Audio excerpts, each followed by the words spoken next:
Bonjour, Marc-André Robert avec vous, responsable du développement web chez Philanthropie Québec, pour vous expliquer comment ajouter un événement à notre calendrier des événements pour les membres sur notre site Philanthropie Québec. Alors, sur la page d'accueil de notre site, vous devez d'abord vous connecter à votre profil en cliquant sur Connexion en haut à droite de votre écran, qui vous invite à entrer votre identifiant et votre mot de passe. Et notez que si vous n'avez pas de profil Philanthropie Québec, vous pouvez en créer un gratuitement en tout temps en cliquant en haut à droite sur le lien Inscription. Donc, après vous être connecté à votre profil, vous pouvez accéder au calendrier à partir du menu principal sous l'onglet Outils et ressources, le troisième élément, Calendrier des événements.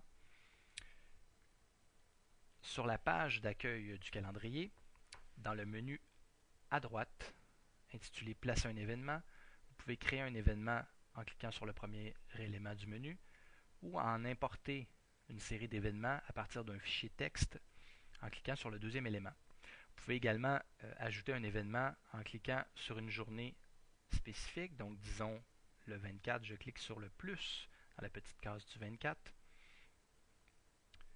Donc j'entrerai le titre de l'événement, donc disons test événement. Je choisirai par la suite la catégorie de cet événement. Vous avez le choix parmi 4 catégories, soit congrès et colloques, formation, collecte de fonds et événements généraux. Donc, disons que c'est un congrès pour les besoins de la cause. On entrera par la suite un descriptif de cette activité.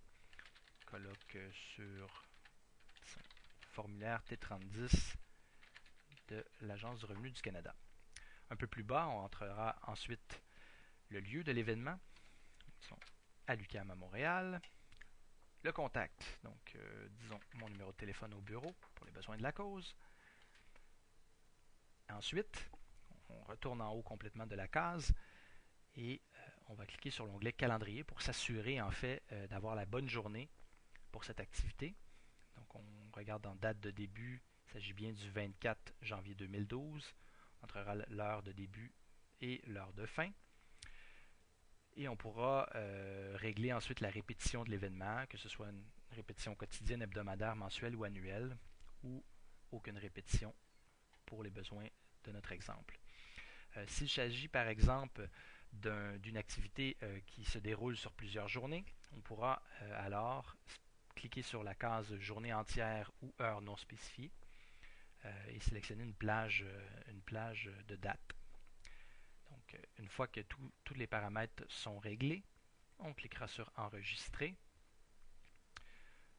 On nous confirme que l'événement a bel et bien été enregistré.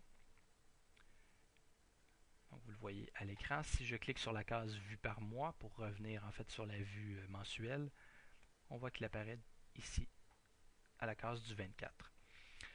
Notez qu'il est toujours possible de modifier l'événement ou de le dépublier. Donc en cliquant sur l'événement lui-même, on arrive sur la fiche de l'événement. Le petit icône éditer que vous avez ici à la droite de la fiche. Donc en cliquant sur le petit icône, vous avez le choix de dépublier l'événement, de le modifier ou de l'effacer complètement. Si vous retournez à la page d'accueil par la suite, vous verrez que dans notre encore événement, à droite de la page d'accueil, votre événement apparaîtra directement dans cette petite boîte. En cliquant naturellement sur le titre de l'événement, vous arriverez à la fiche de l'événement en question. Voilà, c'est ce qui met fin à notre tutoriel sur le calendrier des événements.